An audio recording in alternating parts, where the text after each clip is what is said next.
أعوذ بالله من الشيطان الرجيم.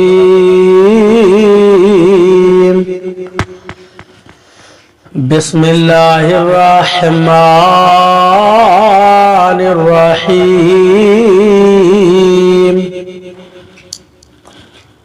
وَإِذَا قِيلَ لَهُمْ تَعَالَوْا إِلَى مَا أَنزَلَ اللَّهُ وَإِلَى الرَّسُولِ رَأَيْتَ الْمُنَافِقِينَ يَصُدُّونَ عَنْكَ صُدُودًا فَكَيْفَ إِذَا أَصَابَتْهُمْ مُصِيبَةٌ بِمَا قَدَّمَتْ أَيْدِيهِمْ ثُمَّ جَاءُوكَ يَحْلِفُونَ بِاللَّهِ إِنْ أَرَدْنَا إِلَّا إِحْسَانًا وَتَوْفِيقًا أُولَئِكَ الَّذِينَ يَعْلَمُ اللَّهُ مَا فِي قُلُوبِهِمْ فَأَعْرِضْ عَنْهُمْ وَعِظْهُمْ وَقُلْ لَهُمْ فِي أَنفُسِهِمْ قَوْلًا بَلِيغًا. ترجمہ کنزُ ایمان. اللہ کے نام سے شروع جو نہایت مہربان رحم والا. اور جب ان سے کہا جائے کہ اللہ کی اتاری کتاب اور رسول کی طرف آؤ تو تم دیکھو گے کہ منافق تم سے منہ موڑ کر پھر جاتے ہیں. کیسی ہوگی جب ان پر کوئی افتاد پڑے بدلہ اس کا جو ان کے ہاتھوں نے آگے بھیجا. پھر اے محبوب تمہارے حضور حاضر ہوں اللہ کی قسم کھاتے کہ ہمارا مقصود تو بھلائی اور میل ہی تھا. ان کے دلوں کی تو بات اللہ جانتا ہے تو تم ان سے چشم پوشی کرو اور انہیں سمجھاؤ اور ان کے معاملے میں ان سے رسا بات کہو. ترجمہ کنز العرفان. اور جب ان سے کہا جائے کہ اللہ کی اتاری ہوئی کتاب اور رسول کی طرف آؤ تو تم دیکھو گے کہ منافق تم سے منہ موڑ کر پھر جاتے ہیں.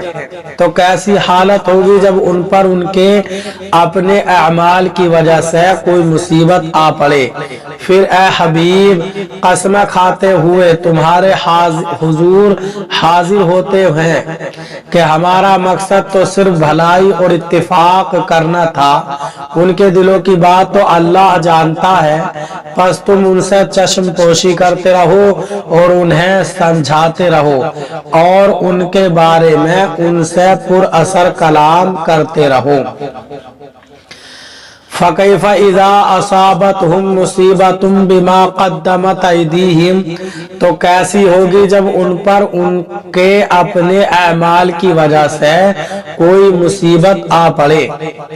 یہاں منافقوں کے بارے میں فرمایا کہ ویسے تو اے حبیب صلی اللہ علیہ وسلم آپ سے منہ پھیرتے ہیں لیکن جب ان پر ان کے اپنے اعمال کی وجہ سے کوئی مصیبت آ پڑے جیسے بشر منافق پر آ پڑی تو کیا پھر بھی یہ آپ سے اعراض کریں گے؟ ہرگز نہیں، بلکہ اس وقت اپنی کرتوتوں کی تعویلیں کرنے کے لیے قسمیں کھاتے ہوئے آپ کی خدمت میں حاضر ہوتے ہیں کہ ہمارا مقصد تو صرف بھلائی اور دو فریقوں میں اتفاق کرانا تھا.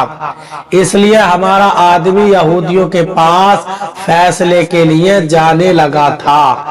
اللہ تعالی ہمیں قرآن پاک پر صحیح معنی میں عمل کرنے کی توفیق عطا فرمائے.